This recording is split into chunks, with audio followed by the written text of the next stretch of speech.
அன்பே சிவம். உலகத்துக்கு ஒரு நன்மை சொல்ல வரேன். இப்போ ஐயா ஆலயத்தில் செதுக்கு வந்திருக்கேன். இந்த பாருங்க, இந்த குப்பைலாம் வாரி போட்டுட்டு, குப்பை கிடக்கு, இதெல்லாம் வாரி போட்டுட்டு செதுக்கு வந்திருக்கேன். இப்போ மகா சிவராத்திரிக்கு நம்ம போய் எங்கேயும் குத்தாட்டம் போடாமல் 4 கால பூஜையை இறைவன் ஆலயத்தில் போய் நம்ம 4 கால பூஜைன்னு இறைவனோட போயிடணும். எங்கேயும் போய் இவர் ஜக்கி வயசு இப்போ வாவான்னு கூப்பிட்றாரு. ஒரு வாட்டி முள்ளு செடியை வளர்த்து விட்டீங்க, 2வது வாட்டியும் வளர்த்து விடாதீங்க. அன்பே சிவம். இந்த வளர்த்தது போதும். இதோட இறைவன் ஆலயம் போய் திருந்தி வாழணும். அன்பே சிவம்.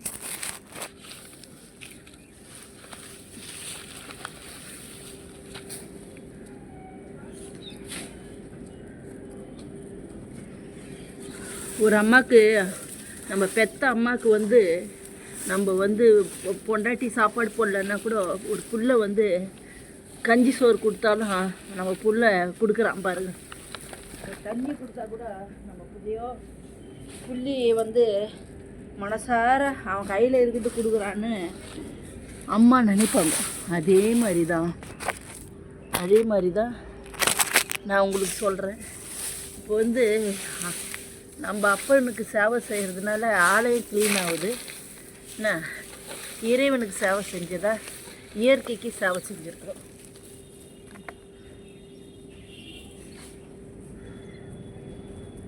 ஒரு மனிதனை ஆக்கிரமிக்கிறத இந்த இயற்கை தான். இயற்கைனா இந்த செடி கொடி தான் நம்மளை ஆக்கிரமிச்சிடும்.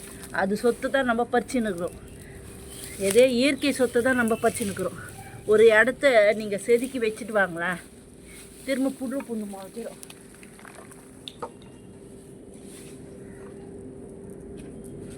திரும்ப பிண்டெல்லாம் முளைஞ்சி அந்த இடத்துல திரும்ப அது எடுத்துக்கும்.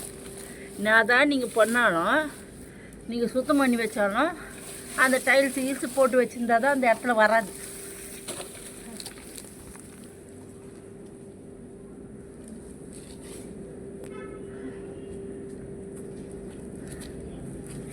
நான் தான் க்ளீன் பண்ணி வச்சுருந்தாலும் அந்த இடத்துல இந்த செடிங்க கண்டிப்பாக வந்துடும். அப்போனா இயற்கையில் தாவரங்கள் தான் நம்மளுக்கு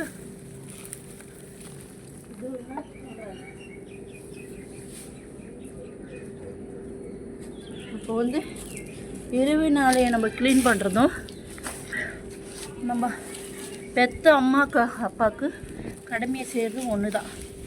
ஏன்னு சொல்லுங்கள்.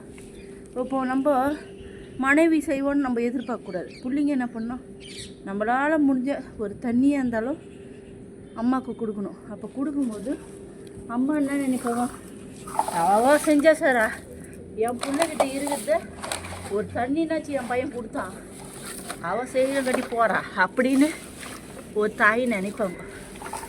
அதுதான்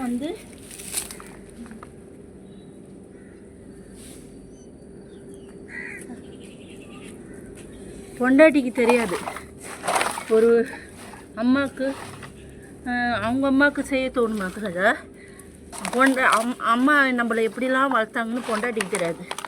நம்மளுக்கு தான் தெரியும். அம்மா என்னென்னலாம் நம்மளுக்கு பண்ணாங்கோ, எப்படிலாம் வளர்த்தாங்கோ அப்படின்னு நம்மளுக்கு தான் தெரியும். அப்போ தெரியும் போது அம்மாவுக்கு உங்கள் கையால் பொண்டாட்டி செய்வான்னு எதிர்பார்க்காத, உங்கள் கையால் கொஞ்சோண்டு ஒரு தண்ணி கொடுத்தாலும் அம்மாவுக்கு பெருமையாக இருக்கும்.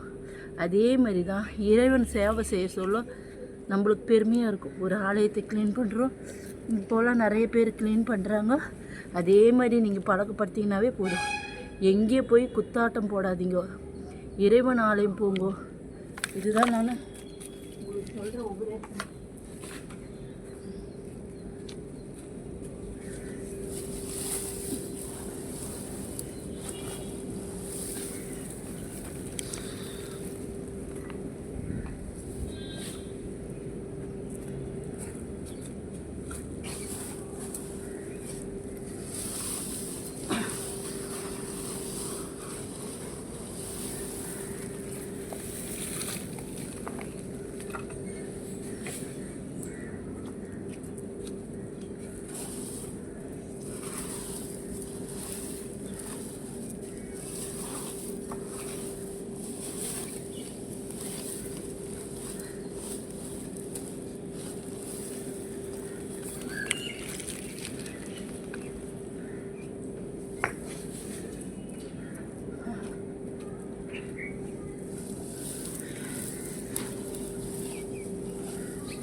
ஏண்டா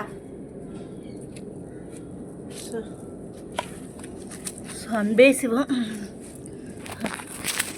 நல்லதே செய்வோம், நலமுடன் இருப்போம்.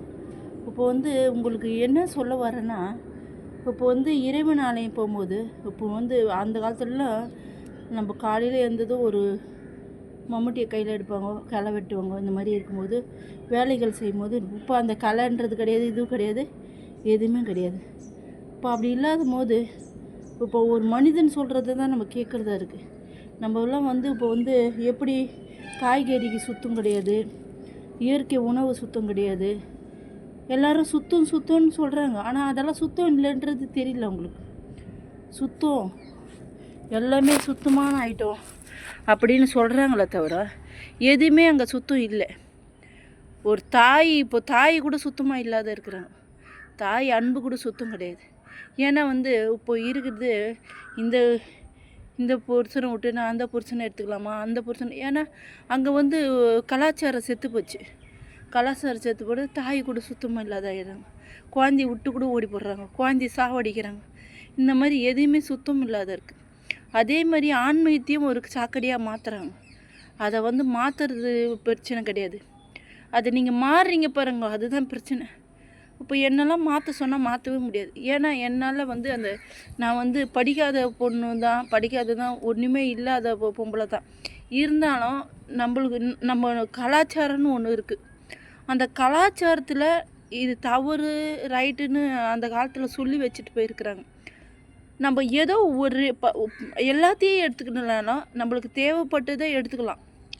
அவசரத்துக்கு இந்த ஃபோன் தேவைப்படுது, நம்மளுக்கு வாஷிங் மிஷின். இப்போ வந்து காலகட்டம் வந்து வருமானம் பத்தலை, அதுக்கேற்ற மாதிரி நம்ம வந்து மிக்சி, கிரைண்டரு, இந்த மாதிரி ஐட்டங்கள் எடுத்துக்கலாம். அந்த தவறானதை எடுத்துக்கிறீங்க பாருங்க, அதுதான் தவறாக முடியுது. இப்போ தவறானதுன்னா வெளிநாட்டை போல வாழணும் அப்படின்ட்டு நம்ம கலாச்சாரத்தை கெடுக்குறீங்க. அப்போ கலாச்சாரம் கெடுக்கும்போது இப்போ வந்து அந்தரங்க வெளியே வந்துடுச்சு. நல்ல உணவு இல்லை, நல்ல பண்புகள் இல்லை. வெளிநாட்டை பாரு பார்ட்டிகள் இந்த மாதிரி வைக்கிறீங்க. அப்போல்லாம் எல்லாம் செய்கிறது யார்? மனிதன் தான் செய்யுது. அந்த மனிதன் செய்கிறதுனால யார் கெடுறது? மனிதனே கெட்டு போகிறாங்க.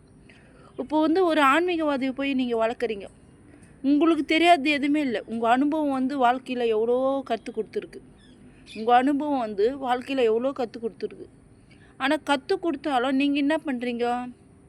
உங்கள் கற்றுக்கிறது பாட ஒருத்தர் வந்து வருமானத்துக்கு விதை போடுறான், ஒரு முள்ளு செடி போடுறான், அவனை வளர்த்து விட்டுட்டு நீங்கள் கீழே உட்காந்திங்கன்னா அவன் வாயை பார்த்துன்னுக்குறீங்க. அவன் அந்த வருமானத்துக்கு தான் அவன் இன்றைக்கி பிச்சைக்காரனாக இருப்பான். அவன் வந்து உங்களுக்கு ஒரு வரி மாதிரி, இப்போ வந்து கவர்மெண்ட் எப்படி வரி வாங்குதோ அதே மாதிரி உங்ககிட்ட வரி வாங்கிட்டு அவன் ஏதோ யாரோ சொன்ன ஆலோசனை எடுத்து உங்ககிட்ட சொல்கிறான். யாரோ சொன்ன ஆலோசனை தான், ஆனால் அவன் உணரல. இது அது எனக்கு தெரியுது. உணர்றவன் வந்து ஒருத்தவங்களை வந்து கெடுக்க முயற்சி செய்ய மாட்டான். அவன் உணர்ந்தான்னா ஐயோ நம்ம தான் இவ்வளோ தவறு பண்ணிட்டோமே. இப்போ ஒருத்தன் வந்து என்ன சொல்லிடணும், அப்போ ஒருத்தன் உணர்ந்துட்டான்னா நம்ம தான் கெட்டுன்னு வந்துட்டோம், அடுத்தவங்களுக்கு நம்ம வந்து பாதிக்கக்கூடாதுன்னு நினைப்பான். எப்பவுமே உணர்ந்தவன் கற்றுக்குன்னு சொல்லுவான்.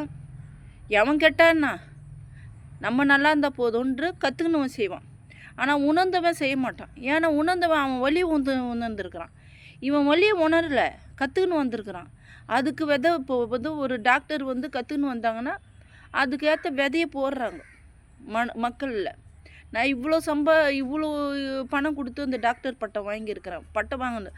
இதே வந்து அவங்க வந்து கவர்மெண்ட் மூலிமா தேர்ந்தெடுத்து வரவங்க டாக்டருங்க நேர்மையாக செய்வாங்க. இதே வந்து பணம் போட்டு வாங்கணும் விட நான் டாக்டருங்கிற குறை சொல்கிறேன்னு நினைக்காதீங்க. இது வந்து இப்படி நடக்கு உலகத்தில். 2 பட்சமாக இருக்கிறாங்க, 2 இருக்குது உலகத்தில். அதை வந்து நம்ம தேர்ந்தெடுக்கிற விதம் தான் இருக்குது. இப்போ தப்பு ரைட்டு இருக்க தானே செய்யுது உலகத்தில், யாருமே நேர்மை கிடையாது இல்லை. அப்போ தப்பு ரைட்டு இருக்கும்போது நம்ம தேர்ந்தெடுக்கிற விதம் தான் தவறானது. நம்ம வந்து அவங்கள குறை சொல்லக்கூடாது. நம்ம என்ன அது, நம்ம வந்து அப்பா அம்மா கற்றுக் கொடுக்காதே அவங்க கற்றுக் கொடுத்துட்டு போகிறாங்க அப்படின்னு நம்ம நினைக்கணும். இப்போ நான் வந்து எங்கள் அப்பா கிடையாது, எங்கள் அம்மா கிடையாது, அண்ணன் தம்பி உறவு கிடையாது, யாருமே இல்லாத நம்ம வந்து இவ்வளோ நேர்மையாக நம்ம இவ்வளோ உபதேசம் சொல்கிற அளவுக்கு இறைவன் எனக்கு கொடுத்துருக்கிறாருன்னா அப்போ எவ்வளோ பாடத்தை நான் அனுபவிச்சிருப்பேன். அப்போ கூட நான் நினைப்பேன், நான் பட்ட துன்பம் அடுத்தவங்க படக்கூடாது. இப்போது நான் பட்ட வேதனை இப்போ யாருன்னா எனக்கு தவறே பண்ணிட்டா கூட அவங்க வந்து கஷ்டப்பட்டுக்குன்னு போனாங்கன்னா, ஏம்மா கஷ்டப்படுறேன்னு அப்படி கேட்பேன் நான். அவங்க என்னை பார்ப்பாங்க. இவங்க என்ன நம்மக்கிட்ட இப்படி பேசுகிறாங்க, நேற்று என்னன்னா நம்மள அவ்வளோ நம்மள விரோதி மாதிரி நினச்சாங்க, இன்றைக்கி பார்த்தா நம்மள இப்படி என்னம்மா உடம்புக்கு என்னம்மா பிரச்சனை அப்படின்னு கேட்பேன் நான். அப்போ கேட்கும்போது அவங்களுக்கு என்ன ஆகும், ஐயோ இந்த அம்மா வந்து நல்லவங்க பொழுகுது. ஏன்னா நம்மளுக்கு வந்து அப்பா வந்து ஒதுங்கி இருக்க சொல்கிறாரு. ஏன்னா தனிமையை தான் நம்ம விரும்புகிறோம். அதனால் நம்மக்கிட்ட யாருன்னா வந்துட போகிறாங்க, கிட்ட வந்துட போகிறாங்கன்னு எனக்கு பயம். பயத்தில் நான் வந்து எல்லாரையும் ஒதுக்க வேண்டிய அவசியம் ஏற்படுது. ஏன்னா இறைவன் வந்து தனிமையில் தான் நான் உணர முடியுது. கூட்டத்தில்னா கரகரான்னு கத்துற மாதிரி எனக்கு இப்போ வந்து இறைவனை வந்து நான் தனியாக இது பண்ணேன்னா இறைவன்கிட்ட பேச வேண்டிய சூழ்நிலை ஏற்படுது, அவரை உணர சூழ்நிலை ஏற்படுது. அதனால் நான் வந்து தனிமை தான் எனக்கு ரொம்ப பிடிக்கும். இப்போ அங்கெல்லாம் வந்து அங்கே ஆடுறாங்க, கரகரன்னு பயங்கரமாக ஆடுறாங்கோ, என்னென்னவோ பண்ணுறாங்கோ. அதிலெல்லாம் இறைவன் வர்றதில்லைன்றது இறைவனே என்கிட்ட நிறைய வாட்டி சொல்லியிருக்காரு. இறைவன் வந்து தனிமையில் தான் வருவார். தனிமையில் இனிமை காண முடியுமான்னு கேட்பாங்க. தனிமையில் இனிமை காண முடியாது, இறைவனை காண முடியும். இனிமை காண சந்தோஷம் வந்து மக்களோட மக்களாக இருந்தால் தான் சந்தோஷத்தை காண முடியும். சந்தோஷமும் குடும்பம் வந்து ஒற்றுமையாக இருந்தால் சந்தோஷம் காணலாம். அதுக்கு தான் சந்தோஷன்றது வேறு, இறைவன்றது வேறு. சந்தோஷன்றது நீங்கள் வந்து இறைவன்கிட்ட போகிறதால அந்த இறைவன்ன்ற பாங்க வைக்க தலை அந்த சந்தோஷத்துக்கு உங்கள் குடும்பத்தை நல்ல மாதிரி வச்சுருந்தாவே இறைவன் வந்துடுவார்.